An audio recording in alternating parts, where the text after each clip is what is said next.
ये शुरुआत है और हमारा लक्ष्य है पीपल्स की पार्टी की शक्ल को, पीपल्स की पार्टी की सूरत को अगले 6 महीनों में इस तरह से तैयार करना, प्रस्तुत करना कि वो राजस्थान में एक वैकल्पिक पार्टी के तौर पर लोग उसको समझने लगे और स्वीकार करने लगे।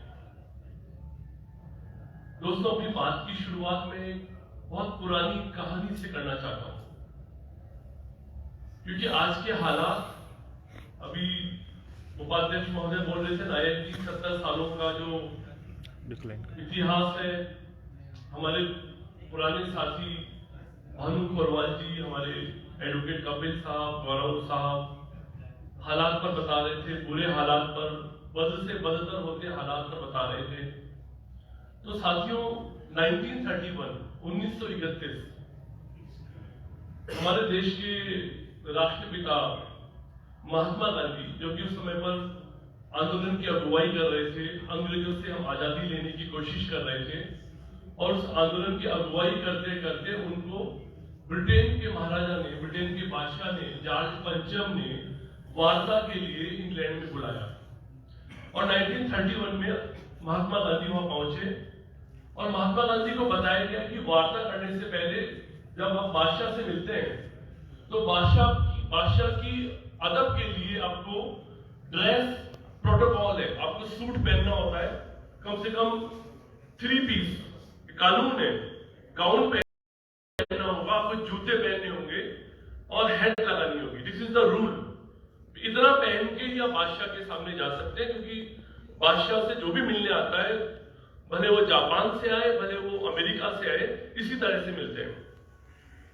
तो गांधी ने इस बात पर हाथ जोड़ करके रिक्वेस्ट की कि अगर भारत की बात सुनना चाहते हैं, भारत के प्रतिनिधियों की बात सुनना चाहते हैं, भारत वासियों को समझना चाहते हैं बादशाह, तो भाई मैं जैसे आया हूं मैं ऐसे ही मिलूंगा।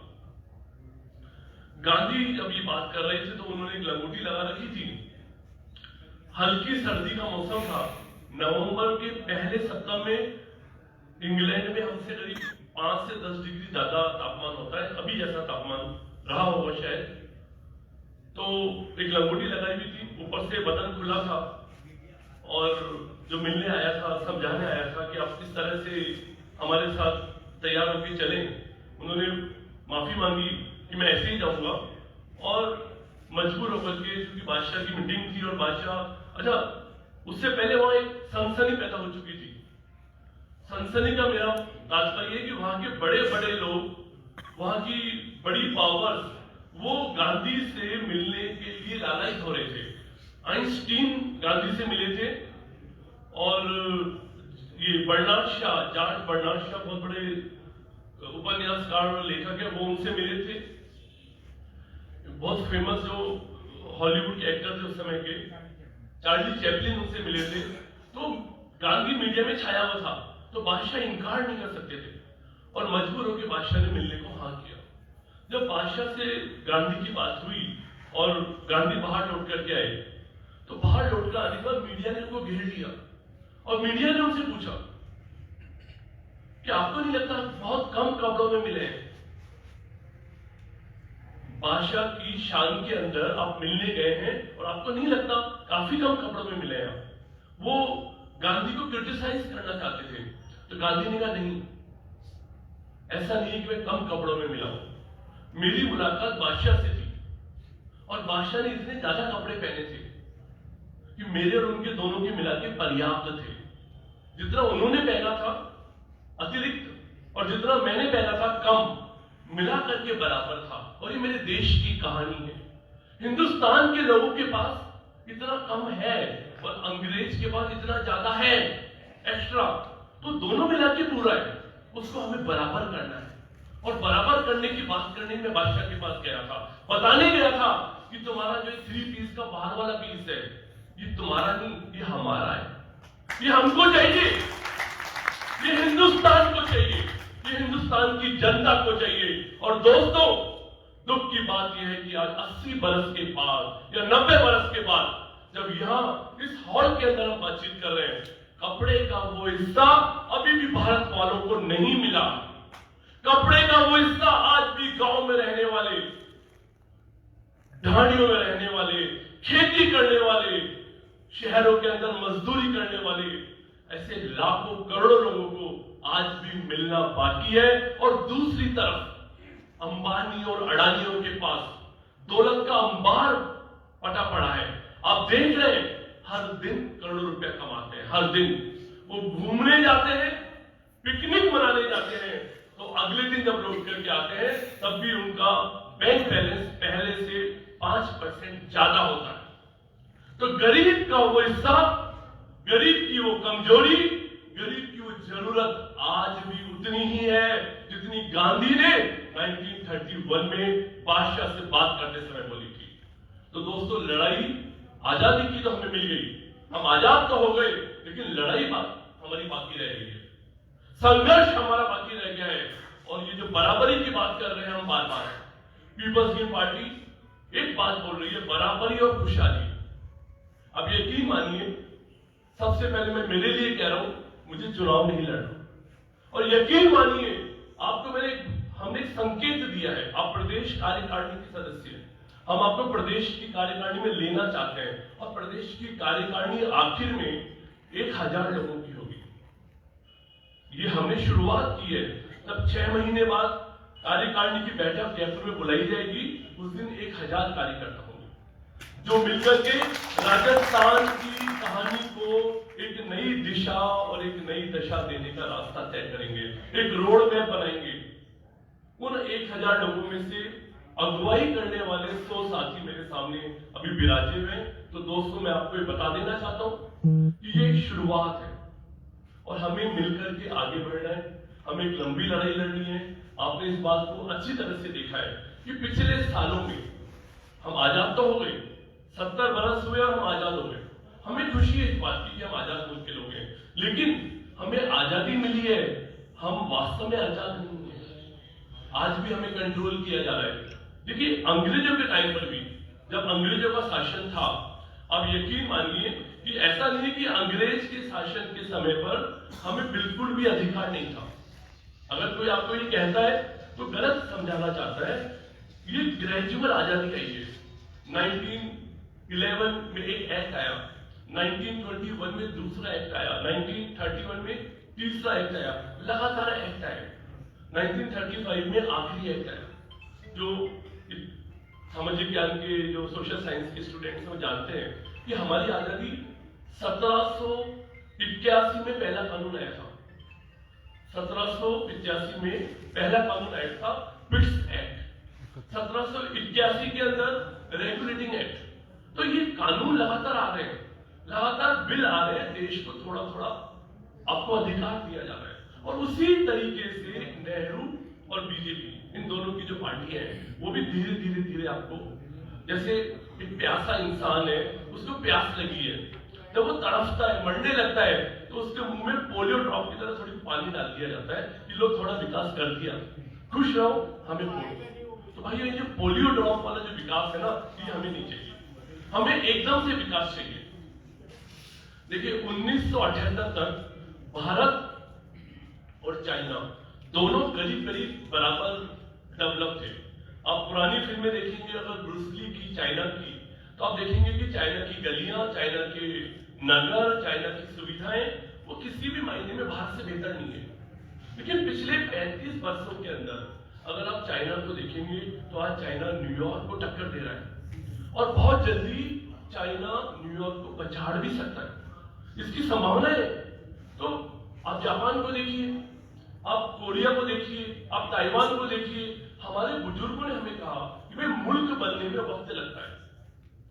जब हमारे जैसे बुजुर्ग साथी जो विराजे हुए हैं, उनके भी पूर्वजों ने उन्हें बताया होगा, जब इंडिया डेवलप नहीं हो रहा था तो हम अपने बुजुर्गों से पूछते थे। मैं 50 वर्ष का हूं, मैं अपने दादाजी से पूछता था 1985 में कि हम इतने पिछड़े क्यों हैं, जापान इतना आगे क्यों है, ताइवान इतना अच्छा क्यों है, कोरिया, ये अमेरिका, जर्मनी, फ्रांस। वो कहते थे, देखो, देशों को बनने में वक्त लगता है, ये इंसान नहीं है, थोड़ा वक्त लगेगा, अब 50 साल इंतजार कीजिए, आप देखेंगे बहुत शानदार मुल्क मिलेगा। दोस्तों, हमने 70 बरस इंतजार कर लिया। अमृत महोत्सव मना रहे हैं आजादी की, 75वां साल, क्या बदल गया बताइए? क्या आपको लगता है कि आज जातिवाद समाप्त हो गया? क्या आपको लगता है कि धर्मवाद समाप्त हो गया? और अभी जो भंवर जी नायक बता रहे थे कि हमारे जो देश में चुनाव होते हैं, हमारे देश में सरकार बनती है, वो भले अशोक गहलोत बना रहे हो, भले वसुंधरा राजे बना रही हो, बात क्या चल रही होती है कि ये जाति और ये जाति इक्वल टू जीत। इन को जोड़ देंगे, हर सीट के ऊपर भी गणित है, या मीणा गुजर मिल जाएंगे, या फिर मीणा मालिक मिल जाएंगे, या ब्राह्मण मुसलमान मिल जाएंगे, और ये हम चुनाव जीत गए। भाई चुनाव के बाद क्या? तुम चुनाव जीत गए, मान गए, अब क्या? उसके बाद देखेंगे कि कैसे रिश्वत खाएं, कैसे ज्यादा से ज्यादा कमाएं, उनकी जो झोपड़ियां हैं उनको महलों में तब्दील करें। उनके पास कोई प्रोग्राम नहीं आपके लिए, उनके पास कोई प्रोग्राम नहीं देश की जनता के लिए। तो जब तक प्रोग्राम लेकर के वो नहीं आते, हम उनको वोट कैसे दे दें? तो दोस्तों, बहुत सारे विद्वानों ने मिलकर के एक थिंक टैंक बनाया, और थिंक टैंक ने तय किया कि अगर बदलाव करना हो तो उसको कैसे किया जा सकता है, क्या करें, असल में गड़बड़ी है किधर। देखिए, मैं आपको कुछ गड़बड़ियां बताना चाहता हूं बातचीत के दौरान। आप एक बात पे ध्यान दीजिए, सबसे बड़ा जो बजट, जो सबसे बड़ा घोटाला है ना, वो हमारा बजट है। हर साल बजट आता है, यहाँ पे मीडिया के हमारे कुछ भाई बैठे हुए हैं, कभी नजरें इनायत नहीं करते बजट के ऊपर। बजट को केवल जैसा सरकार प्रस्तुत करना चाहती है उस तरीके से पढ़ के तालियां बजवा देते हैं। गहलोत ने इस बार कमाल का बजट दे दिया, लोग बधाई देते हैं, सर कॉन्ग्रेचुलेशन, गजब का बजट है आपका। वसुंधरा राजे, कॉन्ग्रेचुलेशन, गजब का बजट है आपका। अब बजट का खाका आप समझिएगा। देखिए, राजस्थान का जो बजट है, करीब बजट की साइज है 2 लाख करोड़ रुपया। 2 लाख करोड़ रुपया बजट की साइज है। 2 लाख करोड़ रुपया को आसान भाषा में समझ लेते हैं 2 रुपये, क्योंकि लाख करोड़ रुपया मुश्किल बात है समझने में। आप मानिए बजट है 2 रुपया। अब 2 रुपया में से 1 रुपया तो ये लोग देते हैं तनख्वाहों पर और सुविधाओं पर। जो 1% आबादी, हमारे एमएलए, हमारे एमपी, हमारे आईएएस ऑफिसर्स और गवर्नमेंट एम्प्लॉइज, उन सबको मिलाकर 1 लाख करोड़ रुपया तो इनकी तनख्वाह और सुविधा के ऊपर चला जाता है। 2 लाख में से 1 लाख, 2 रुपए में से 1 रुपया चला गया 1% लोगों के पास। 99% लोग केवल उधर देख रहे हैं कि भाई हमारे हिस्से में क्या आएगा। उनको पता नहीं उनके हिस्से में नहीं आने वाला। 1% ले गया, हर साल ले रहा है। 1947 में भी लिया था और 2020 में भी लिया था। उसके बाद ये जो बहुत गलत तरीके से सरकारी चलाते हैं, इनको लोन लेना पड़ता है, और लोन लेते हैं, फिर लोन का मूल चुकाते हैं, लोन का ब्याज चुकाते हैं। करीब 25% ऑफ टोटल बजट का पैसा इनको लोन चुकाने में या उसका जो ब्याज है वो चुकाने में खर्च हो जाता है। यानी कि 50 पैसे उधर गए, बच गए 50 पैसे। 2 रुपया में से बच गए 50 पैसे या 50,000 करोड़ रुपए। इसमें से करीब 30-40% पैसा जो बड़े रियल एस्टेट या जो बड़े इंफ्रास्ट्रक्चर प्रोजेक्ट हैं, जैसे मेट्रो, जयपुर के अंदर 50,000 करोड़ रुपए की मेट्रो लाइन डाली गई है। 50,000 करोड़ रुपए की मेट्रो लाइन, उसके अंदर रोज 1500 लोग भी यात्रा नहीं करते। और ये जगह जगह ब्रिज बन रहे हैं, पुलियां बन रही हैं गलत दिशाओं में, जहां पे एक आदमी उसके ऊपर से निकल के नहीं जाता। वो सब तरीके का 25-30 हजार करोड़ रुपया सालाना खर्च किया जाता है, क्योंकि वो प्रोग्राम, वो बजट लेने के लिए अंबानी, अडानी जैसी बड़ी कंपनियां मंत्रियों के पास रात को 11 बजे मिलने आती हैं और 12 बजे ऑर्डर लेके चली जाती है। कुल मिलाकर के बचता है आपके लिए, हमारे लिए 10%, हार्डली 10%, 10,000 करोड़ रुपया, 20,000 करोड़, बस 2 रुपए में से 10 पैसे या 20 पैसे। वो 10-20 पैसे को आपको बांट करके बेवकूफ बनाएंगे।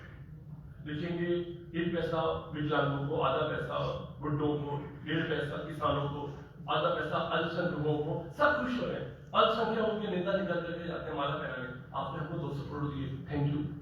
किसान जाएंगे, आपने हमें 500 करोड़ रुपए दिए, थैंक यू। और भाई तुम्हारा था कितना, पहले ये देखो तुम्हारा था कितना और दिया कितना। देखिए पैसा आता कहां से। ये जो 2 लाख करोड़ रुपया मैंने आपको बताया, ये 2 लाख करोड़ रुपया उनका बजट है। आपको लगेगा भाई हम कैसे मांग लें उनसे, हमारा हक क्या है उस पर। पीपल्स की पार्टी आपको बेसिक बात समझाना चाहती है। आपसे नेता बोलेगा हमारा हक क्या है, आपने भाषण सुने होंगे, मोदी जी कह रहे हैं कि हमने किसानों को 6,000 रुपया कोई छमाही या तिमाही में देना शुरू कर दिया है, तो भाई हम पैसा दे रहे हैं। गहलोत जी कह रहे हैं कि हमने ये दे दिया, बेरोजगारों को 150 रुपए या 50 रुपए भत्ता दे दिया। तो आपको ऐसा लगेगा मैंने दे रहा है क्या, बांट रहा है। पहली बात आप इस बात को समझिए कि सोर्स ऑफ मनी क्या है, ये पैसा आप किधर से रहा है। कहीं ऐसा तो नहीं कि मोदी जी के पिताजी ने बहुत मेहनत करके कमाया था और अपने घर में रखे संदूक के अंदर और मोदी जी उसमें से निकाल के हमको बांट रहे हो। या कहीं ऐसा तो नहीं कि अशोक गहलोत के पिता जादूगर थे, उन्होंने जादू से पैसा पैदा किया हो और वो हम सब लोगों को बांटा था। नहीं दोस्तों, ऐसा नहीं है। ये पैसा आपका और मेरा है, ये पैसा गरीब किसान का है, ये पैसा एक ऑटो रिक्शा ड्राइवर का है, ये पैसा मजदूर करने वाली औरत का है। अब मैं आपको समझाना चाहता हूं कि पैसा आता किधर से। देखिए एक बात समझिए, मैं बहुत ऐसे छोटे तबके के इंसान की बात कर रहा हूं जिसको छोटे तबके का कहना मेरी भाषा में एक अपमानजनक भाषा है, क्योंकि कोई व्यक्ति छोटे तबके का नहीं होता। ये हमें सिखाया गया है, छोटा बड़ा। मैं माफी मांगते हुए कहना चाहता हूं, अभी मेरे पूर्व वक्ताओं के भाषणों में भी ऐसी चीजें आई थी कि छोटा तबका बड़ा तबका, कोई छोटा बड़ा नहीं होता, हम सब बराबर है। इंसानियत की दुनिया में कोई बड़ा कोई छोटा नहीं है। तो आप इस बात को समझिए, ऑटो रिक्शा ड्राइवर की जिंदगी को समझिए। एक ऑटो रिक्शा का ड्राइवर अगर मान ले कि स्टेशन के ऊपर खड़ा होता है तो आमतौर पर आम आदमी उसको तुच्छ प्राणी मानता है। ऑटो वाला क्या औकात है इसकी, एक आम समझ है, ऑटो वाले की कोई ज्यादा बड़ी औकात नहीं होती। उस ऑटो वाले ने दिन में 10 लीटर पेट्रोल या डीजल अपने ऑटो रिक्शा में डलवाया, एक दिन में 10 लीटर, जिससे कि सवारी को एक पॉइंट से दूसरे पॉइंट पर छोड़कर आए। 10 लीटर के मायने हैं कि उसने एक दिन में 1,000 रुपए का डीजल या पेट्रोल अपनी गाड़ी में डलवाया। और आपको पता है अच्छी तरह से कि इस 1,000 रुपया में से करीब 650 रुपया टैक्स के तौर पर उसने सरकार को दे दिया। उसकी मेहनत, वो सुबह उठ के गया, वो रात को गाड़ी चलाई, कितने बजे क्या किया पता नहीं, उसके घर में उसके बच्चे उसका वेट कर रहे हैं, उसकी बीवी वेट कर रही है, वो सवारी को छोड़ने जा रहा है, आप उसको तुच्छ मान रहे हो। उसने एक दिन के अंदर 650 रुपया टैक्स का जमा करा दिया। उस 650 रुपये को 30 दिन से जोड़िए, वो छुट्टी भी नहीं ले सकता। 18,000 रुपया, 20,000 रुपया एक छोटा ऑटो रिक्शा वाला सरकार को टैक्स में जमा करा रहा है। और राजस्थान के 8 करोड़ नागरिक, जिनमें से 95% लोग गरीब हैं, कमजोर हैं, उस ऑटो रिक्शा वाले जैसे इंसान की जैसी हैसियत रखते हैं, वो 20-20 हजार रुपया इकट्ठा करके भारत सरकार और राजस्थान सरकार के रेवेन्यू के अंदर अपना कॉन्ट्रीब्यूशन देते हैं। और भारत सरकार का जो टोटल, राजस्थान सरकार का जो टोटल जीडीपी है, कुल जीडीपी सबकी मिलकर की मेहनत, वो है 11 लाख करोड़ रुपए। यानी एक गरीब, एक किसान, एक मजदूर और एक अमीर सब मिलकर के 11,000 करोड़ रुपया का काम करते हैं और सरकार को कमा करके 2 लाख करोड़ रुपए जमा कर देते हैं। 11 लाख का मजदूरी मेहनत सबकी, हम सबकी मेहनत। यकीन मानिए, बीड़ी पीने वाला इंसान भी, बीड़ी के ऊपर अगर 2 पैसा टैक्स है तो वो 2 पैसा टैक्स सरकार के खाते में जाता है। चाय पीने वाला, कचौरी खाने वाला, फटी पैंट पहन के घूमने वाला भी कुछ ना कुछ कमा के सरकार की गुल्लक में सामान डाल रहा है, और वो गुल्लक हम सबकी मेहनत से बन रही है। वो 2 लाख करोड़ रुपया हम सबने मेहनत करके इकट्ठा किया, वो हमारा पैसा था।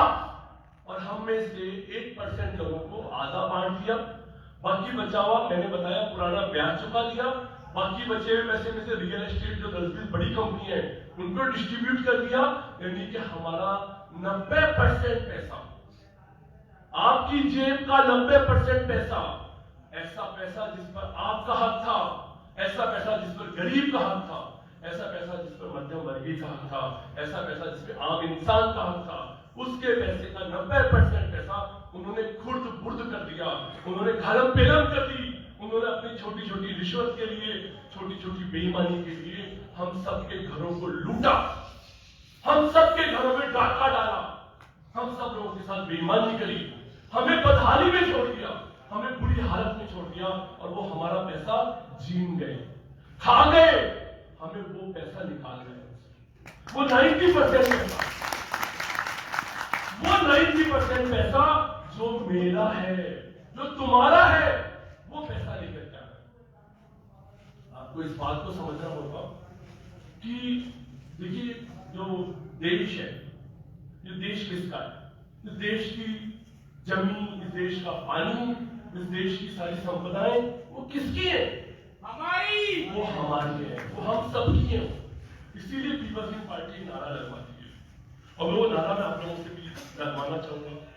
एक विनोबा भावे बहुत महान एक समाजसेवी हुए, गांधीवादी नेता हुए, वो अपने कार्यक्रम में एक नारा लगवाते थे। मैं उसको रिपीट कर रहा हूँ, मेरा इजाद नहीं है, मैंने पैदा नहीं किया, ये भारत की परंपरा है। आपको इसको समझना होगा कि ये देश हम सबका है। क्योंकि पहले आपको समझाते कि तुम्हारा देश ही नहीं है, बजट में तेरा लेना देना नहीं है। असल बात क्या होती है कि वो हमको यहाँ रोक देते हैं। जब गरीब आदमी उनसे पूछता है ना कि तुम अभी गौरव जी बोल रहे थे, जो गौरव जी बोल रहे थे वो मैंने कल देखा। मैं रामबाग की चौराहे पे खड़ा हूँ। रामबाग चौराहे पे तब इन्होंने क्या कर दिया है कि जब बड़ा कोई आदमी आता है, अशोक गहलोत जैसा इंसान, जनता जिधर खड़ी होती है ना, अब तो रस्सी बांधने लगे। I was surprise to see. Media वाले लोगों को कहना चाहता हूँ कि जाके 2 मिनट के लिए खड़े हो जाइए रामबाग चौराहे पर। आप देखिए पुलिस वाले कितने कूल हैं, रस्सी लेकर के आते हैं, जिधर जनता खड़ी है वहां रस्सी बांध देते हैं, ताकि गहलोत का जो रास्ता है, काफिला है, काफिला वर्ड नॉर्मली जैसे डाकुओं के लिए उनके लिए इस्तेमाल किया जाता है, मैंने नहीं बोला, लेकिन तो जो काफिला उनका उधर से गुजरता है, उसको बचाने के लिए जनता को बाड़ों में बंद कर दिया जाता है। रस्सियों के पीछे कौन होते हैं? जानवर होते हैं। हम सब जानवर हैं, हम सब जानवर हैं, हम सब बेकार लोग हैं, तभी तो चुप बैठे हैं, तभी तो आवाज नहीं उठा रहे। हमें पता नहीं कि मेरी जेब में, मेरी जानकारी में, मेरी होश में मेरी जेब काटी गई। 90% मेरा पैसा निकाल करके वो ले गए, 10% हमें ऐसे रेवड़ी की तरह बांट दिया। हम उसी के लिए लड़ रहे हैं, हम वो 10% के लिए लड़ाई लड़ रहे हैं। 90 पे हमारा ध्यान ही नहीं है, हम मांग भी नहीं रहे कि मेरा पैसा दो, वो मेरा हक है। तो हमारा नारा है धरती किसकी बोलो भाई। आपको इसका जवाब देना होगा सब जन की, सब जन की। ये पानी किसका बोलो भाई, क्योंकि देखिए हमारी हर फाइट पीपल्स ग्रीन पार्टी के दूसरे मुद्दे बताऊंगा मैं आपको। मेरी बात थोड़ी लंबी होगी, मैं माफी चाहता हूँ, लेकिन बताना बहुत जरूरी है। ऐसा मौका रोज नहीं मिलता जब मैं आप लोगों से रूबरू बोल सकता हूँ। तो मेरा नारा है धरती किसकी बोलो भाई, आप समझिए सब जन की, सब जन की। जिससे आप इस बात को खुद भी प्रतिबद्धता को जाहिर करेंगे कि everything is of people of India. Bharat के नागरिकों की चीज है, इंसानों की चीज है, किसी नरेंद्र मोदी और अशोक गहलोत की नहीं। तो ये धरती किसकी बोलो भाई, ये धरती किसकी बोलो भाई, ये पानी किसका बोलो भाई, नहीं सबका नहीं है। बहुत सारे लोगों की आवाज मुझे बिल्कुल मुंह भी दिख रहा है बन गए, उनका नहीं है, क्योंकि वो नहीं मानते उनका है। वो मानते कि उनके एमएलए का है, उनके सांसद का है, उनको तो बीच में दे रहे हैं। आप बताइए कि वो आपकी है। हर एक इंसान को बताना पड़ेगा कि वो हमारी है। ये धरती किसकी बोलो भाई, ये धरती किसकी बोलो भाई, ये पानी किसका बोलो भाई। अब मैं आपकी बात बताना चाहता हूँ कि आप देखिए कैसे आपकी प्रॉपर्टी में ढाका डल रहा है। जब तक ये नहीं पता लगेगा ना कि तुम्हें कहां लूटा जा रहा है, तुम्हें कहां बर्बाद किया जा रहा है, और तुम्हें क्यों लड़ना चाहिए, क्यों डॉक्टर सुधांशु लड़ना चाहता है, क्यों मैं लोगों को जगाना चाहता हूँ, क्यों मेरे साथी अपना टाइम किल कर रहे हैं। भाई मैं भी घूमने जा सकता हूँ, रिसोर्ट में जाके मस्ती करें, 5 स्टार होटल में, किसी आइलैंड में चले जाएं, लेकिन लग रहा है नहीं, एक बार लोगों को जगाते हैं, लोगों को बताते हैं। और ये जॉब हमारा विसल ग्लोबल वाला है, जो अभी बता रहे थे गौरव जी कि हम सीटी बनाने की कोशिश कर रहे हैं। कम से कम यहाँ बैठे हुए 150 लोगों को बता रहा हूँ कि देखो तुम्हें पता लग जाए कि तुम्हारी साथ डकैती हो रही है, तुम लूट रहे हो, और उसका तुम आगे जाके 50 लोगों को लगाओगे कि अपन सब लूट रहे हैं। पागल है, बेवकूफ है, वो हमारी जेब काट रहे हैं, मस्जिद से जेब कटवा रहे हैं। देखिए वो है बहुत फेमस खान है, जिंक की खान है, हिंदुस्तान जिंक लिमिटेड उदयपुर के अंदर, वेदांता ग्रुप है, अशोक अग्रवाल जी नाम के आदमी उसके मालिक है, उनकी खान है। अब आप इस बात को समझिए कि हो क्या है, इस खान को समझिए क्या हो रहा है। इस खान के अंदर से जब अशोक अग्रवाल जी सामान निकालते हैं तो यानी कि जिंक निकल रहा है, जिंक निकल रहा है, वहां से जिंक निकलता है, वहां से लैंड निकलती है और वहां से चांदी भी निकलती है। जो महाराणा प्रताप की जो लड़ाई थी ना, आपको मैं बता देता हूँ कि महाराणा प्रताप जो अकबर से लड़ा, उसकी लड़ाई के पीछे जो एक वजह थी, जो वो टक्कर देता था, वो थी जावर की जिंक माइंस। क्योंकि वो जावर की जिंक माइंस उसके कब्जे में थी, जहां से चांदी निकलती थी, चांदी के सिक्के बनते थे, उन सिक्कों से तनख्वाह बांटते थे और उस वजह से प्रताप सेना मेंटेन कर पाते थे। बड़ा इतने बड़े बादशाह से लड़ना कितना मुश्किल है। तो आप इस बात को समझ रहे हैं कि जावर माइंस की कितनी इंपॉर्टेंस है। जावर माइंस भारत की कितनी महत्वपूर्ण चीज है। राणा प्रताप जिसके दम पर अकबर से लड़ रहा था, उस महाराणा प्रताप की वो माइंस है। यानी वो महाराणा प्रताप कौन है? हम सबका पूर्वज, यानी वो हमारी माइंस है। अब उस माइंस में होता है वेदांता ग्रुप करीब 10,000 करोड़ रुपया एक साल में टैक्स के तौर पर जमा कराते हैं भारत सरकार को। ये पैसा दीजिएगा, हमने माल निकाल लिया, बाद में असेस कर लेना कितना माल निकाला, अभी आप ये पैसा ले लीजिएगा। और अखबार में जाती कि वेदांता ग्रुप ने 10,000 करोड़ रुपया दिया, तो आपका जैसे आदमी डर जाता है कि 10,000 करोड़ ले गया, घबराहट पैदा हो जाएगी, उसके आगे नतमस्तक हो जाएंगे कि कितना बड़ा आदमी है, 10,000 करोड़ रुपया ले गया। और मंत्री संतरी सब उसके आगे पीछे चमचागिरी करेंगे, वो उसमें कोई छोटा सा मलाई भी ले देगा किसी को, वो तो उसका गुलाम बन जाएगा। और बात ये कि उसने माल कितना निकाला एक साल में, जो खान थी उसने से सामान कितना निकाला। तो जब इसका डेटा आप निकालते हो और बाजार मूल्य के ऊपर रखते हो, तो आपको पता लगेगा कि एक साल में 1,10,000 करोड़ रुपए का माल निकाल लिया। एक साल के अंदर 1,10,000 करोड़ का माल निकाल लिया और टैक्स में 10,000 भी जमा कर। तुम खुश हो रहे हो, तालियां बजा रहे हो। सरकार का ये हमारा सही डिसीजन था, हमारा सही डिसीजन था, हमने उसे 10,000 करोड़ रुपए साल दे रहे हैं।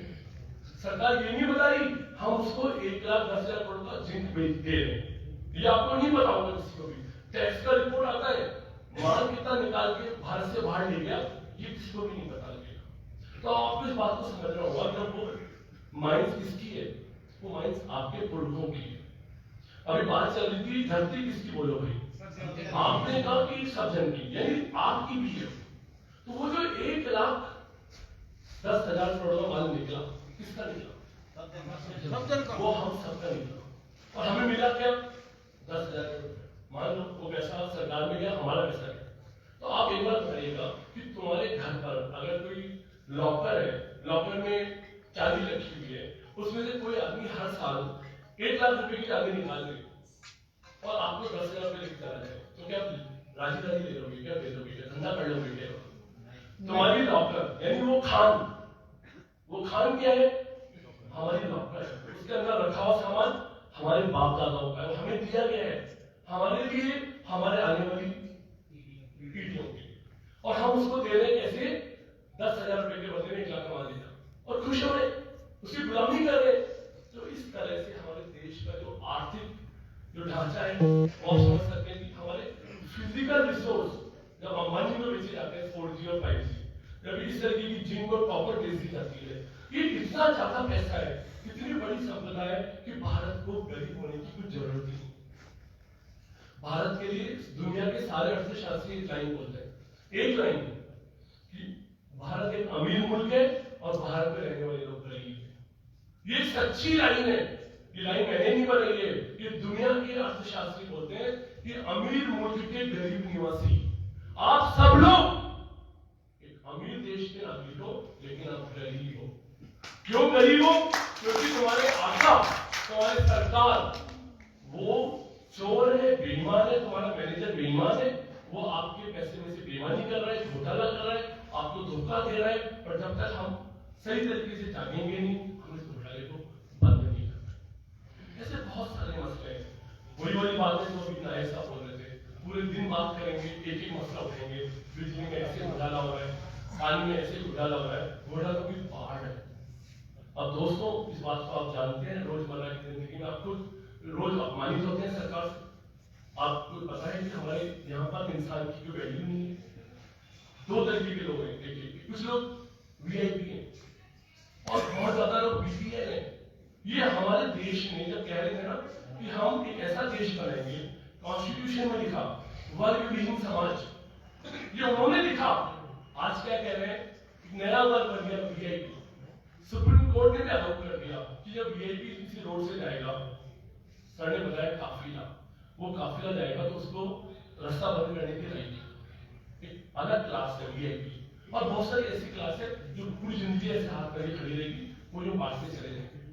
तो ये क्लासिफिकेशन कर रहे हैं। हम गुलाम क्यों बने थे?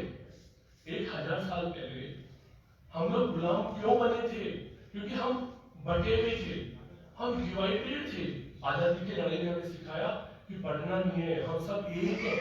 अभी जो बात नायक जी बोल रहे थे, ये तो अभी बहुत आगे बोल रहे थे कि भारतीय उपमहाद्वीप में रहने वाले सब लोग समान है। मैं तो कह रहा हूं भारत की बात कर लो, हम एक कहां पर है? हम तो डिवाइडेड है। हम में से कोई आदमी कहेगा, अभी आपके साथ पड़ेगा, मैं गुर्जर हूं, मैं मीणा हूं, मैं राजपूत हूं, मैं ब्राह्मण हूं। राजपूत का अलग देश है, मीणा का अलग देश है, गुर्जर का अलग देश है, जाट का अलग देश है। यानी एक देश के अंदर हर छोटी सी अंदर अंदर लड़ रहे हैं। देशों की लड़ाई चल रही है, धर्मों की लड़ाई चल रही है, समाजों की लड़ाई चल रही है। और ये पार्टियां उस लड़ाई के अंदर, जैसे आपने देखा है कि मुर्गों को लोग लड़ाया करते हैं। मुर्गों की लड़ाई देखी होगी आपने, जनता मुर्गा है और मुर्गों की लड़ाई होती है, और पॉलिटिकल लोग मुर्गों की लड़ाई के बाहर वाले एरिना में खड़े हुए हैं, मजे ले रहे हैं, उनको मजा आ रहा है, ये लड़ रहे हैं आपस में, खून बह रहा है। खून बहने से वो आनंदित हो रहे हैं और उनकी कमाई हो रही है, वो एक दूसरे से कमा रहे हैं पैसा। हमारा खून बह रहा है, उनकी जेबें भर रही है। अब आपको तय करना है कि क्या हम उस स्थिति में बने रहें, हमारा एक खून बहता रहे, क्या हम इस तरह से हमेशा तरसते रहें सुविधाओं के लिए, क्या भारत हमेशा गरीब निवासियों का देश बना रहे? शायद नहीं। आप चाहेंगे कि नहीं, हमें बदलना है, हमें लड़ना है, और लड़ करके पूरी सिचुएशन को बदलनी है। देखिए बात क्या चल रही है, भारत की बात कर रहा हूं बार बार।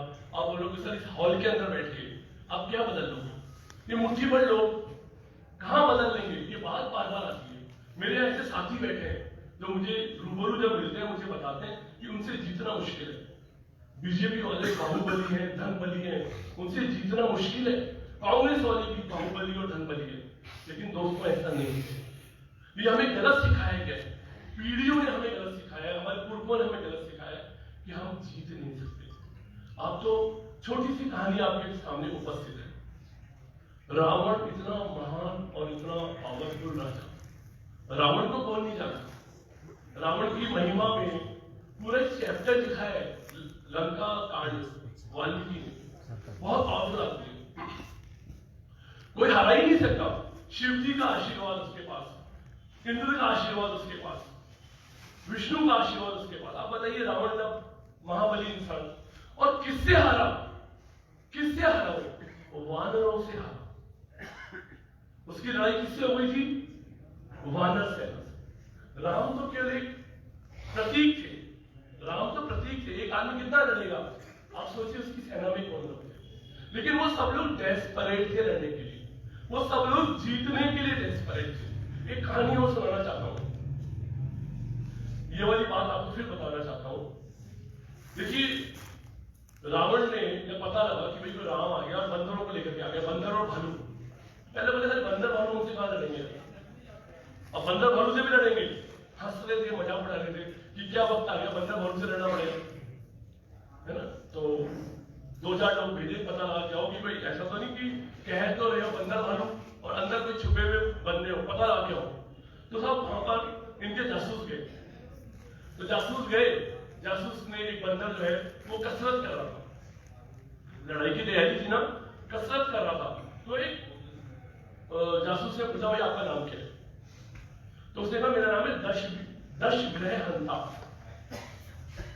दशग्रीव हंता। दशग्रीव हंता यानी 10 गर्दन वाले को मारने वाला। उस बंदर ने कसरत करते हुए ये बोला कि मेरा नाम है दशग्रीव हंता। उसने उसका नाम नोट कर लिया। फिर रावण को बताना है कौन है सामने, बता देंगे ये आदमी मिला था। आगे गए, दूसरा बंदर वो अलग भी एक्सरसाइज कर रहा था, पैसा 1 मिनट बात करने के, आपका नाम क्या है? मेरा नाम दशग्रीव हंता। ठीक है। तीसरा क्या, आपका नाम क्या है? दशग्रीव हंता। बंदरों में बड़े नाम कॉमन होते हैं, एक सा नाम चल रहा है। करते करते 10-20 को पूछ गया, सब दर्शगिरी बनता। अंत में राम को पता लग गया कि कोई जासूस घूम रहे हैं। राम ने उनको गिरफ्तार करवा लिया, गिरफ्तार करके बुला लिया। उन्होंने आके तो पहले जीवन दान की मांग करी था, हमें तो आप बख्शो, हम तो सेवक है, नौकरी करते हैं, अगर नौकरी नहीं मना कर दे तो मारे जाएंगे, तो जो भी है हमारी गलती नहीं है। तो राम ने उनको जीवन दान दिया, लेकिन ये बोला कि तुम ये बताओ कि नहीं, उन्होंने बोला था आपने जीवन दान दिया, हमारा एक सवाल है क्या, मतलब एक बात समझ में नहीं है, आपकी सेना के 12-13 लोगों से मिले, ये सबके नाम लश्करी बंद, क्या बंदरों में एक ही नाम होता है?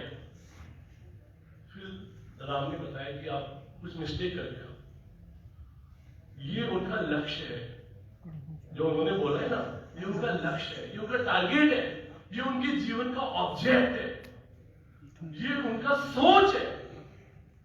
10 ग्रीव हंता, यानी कि 10 गर्दन वाले को मारने वाला।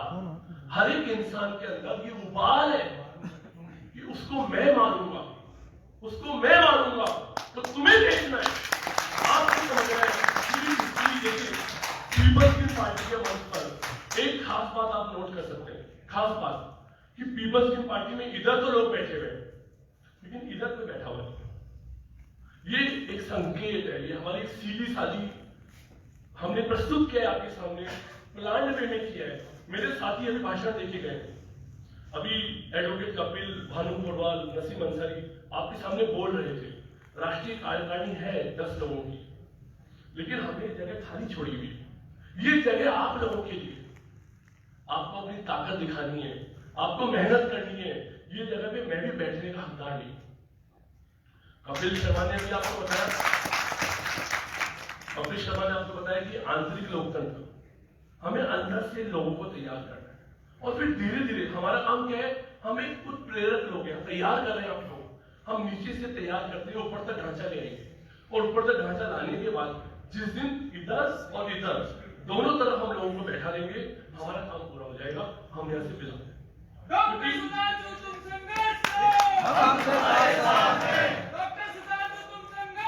हम आपके साथ हैं। पीपल्स ग्रीन पार्टी जिंदाबाद, पीपल्स ग्रीन पार्टी जिंदाबाद। क्योंकि हमारा लक्ष्य है वो एक ऐसी संगठन खड़ा कर देना है जो लगातार बुराई के खिलाफ आवाज उठाए। ऐसा नहीं कि नया संगठन आ जाए और वो नया संगठन अब सिस्टम पे कब्जा करे। कल तक अशोक गहलोत बेईमानी कर रहा था, परसों वसुंधरा राजे कर रही थी, और आने वाले कल डॉक्टर सुधांशु करने लग जाएंगे। This is not a target. अगर ऐसा होता है तो ये पीपल्स की पार्टी पूरी की पूरी उस डॉक्टर सुधांशु के खिलाफ खड़ी है। तो इधर बैठे हुए जो लोग होंगे, इधर बैठे हुए जो लोग होंगे, वो लोग किसी तरह से वीआईपी और स्पेशल नहीं होंगे। आपने चुन करके इधर बैठा दिया, भाई साहब उधर बैठिए, आपको लगा ये आदमी लीडरशिप कर सकता है, नेतृत्व कर सकता है, लेकिन एक लिमिटेड टाइम तक कोई भी आदमी एमएलए बने, एमपी बने मैक्सिमम 2 बार। ऐसा नहीं कि 7 पीढ़ी तक एक आदमी चल रहा है, उसके बाद में फिर उसके बेटा चल रहा है, उसकी बहू चल रही है। ये तो राजाओं का राज हो गया, डेमोक्रेसी खत्म हो गई। हर 5 वर्ष में नए लोग सामने आ गए, नया खून सामने आना चाहिए। तो दोस्तों, बदलाव की बात कर रहे थे, अब पीपल्स ग्रीन पार्टी ने एक ऐसा बिल बनाया क्योंकि इतनी खामियां हमने देखी है।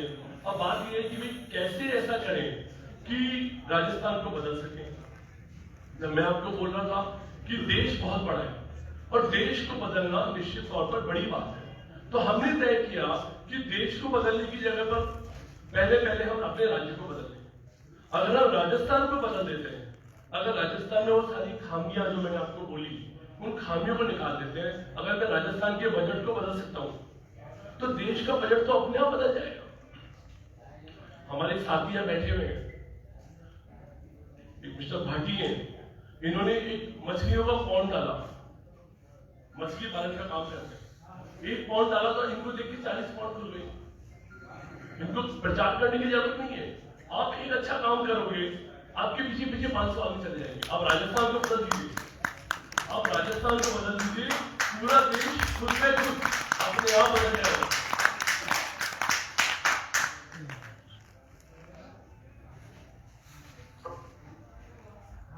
तो साथ में एक बिल बनाया है हम लोगों ने, अभी जो बातें हुई थी उसको संक्षिप्त में रिपीट कर रहा हूं, जो मेरे साथियों ने भी बोला है आपको।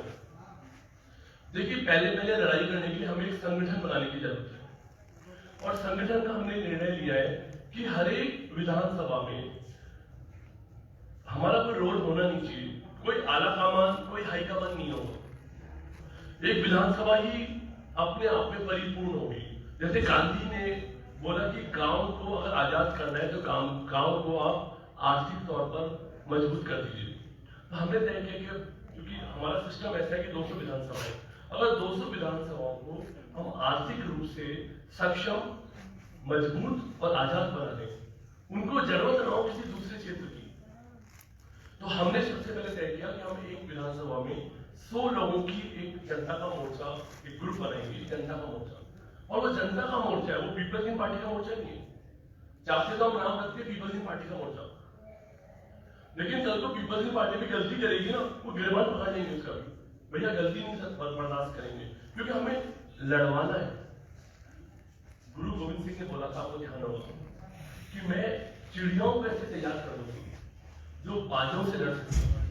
सुना होगा आप लोगों ने इस बात को, कि चिड़ियों को कैसे तैयार कर दूंगा। तो जो मैं आपसे कह रहा था कि आपको लगेगा हम तो क्या चीज है, मैंने आपको भी बताया कि वानर भी रावण को हरा सकते हैं। तुम अगर चिड़िया भी हो तो यकीन मानो पीपल्स ग्रीन पार्टी और उसके जो टीचर्स हैं, उसके जो मेंटोर हैं, वो आपको तैयार कर देंगे। आप उन बाजों से लड़ सकोगे, आप बीजेपी नामक बाज, कांग्रेस नामक बाज को हरा सकते हो। भले आप चिड़िया हो, आप उसको हरा दोगे, हम आपको तैयार करेंगे। तो तैयारी के लिए सबसे पहले हम एक संगठन खड़ा करेंगे। हमारा जो संगठन होगा उसमें एक विधानसभा क्षेत्र में 100 लोग, उनका एक मोर्चा बनेगा। वो 100 लोग भी ऐसा नहीं कि मैंने नॉमिनेट कर दिया, उसके लिए भी पूरा प्लान बना है। वो 100 लोग भी लोकल लोगों के द्वारा चुने हुए होंगे, उनको चुना जाएगा, लोकल जनता चुनेगी उनको। और जब 100 लोगों की टीम बन जाएगी, वो 100 लोग वहां के 5 साल के लिए असली नीति नियंत्रण होंगे। एमएलए और एमपी की कोई कहानी नहीं होगी। वो 100 लोग जो टारगेट पास करके एमएलए को देंगे, भाई साहब आपको टिकट दे रहे हैं, हमें ये चीजें चाहिए, हमें ऐसा बाड़मेर चाहिए। मान लीजिएगा, या हमारे भाई बैठे हैं डॉक्टर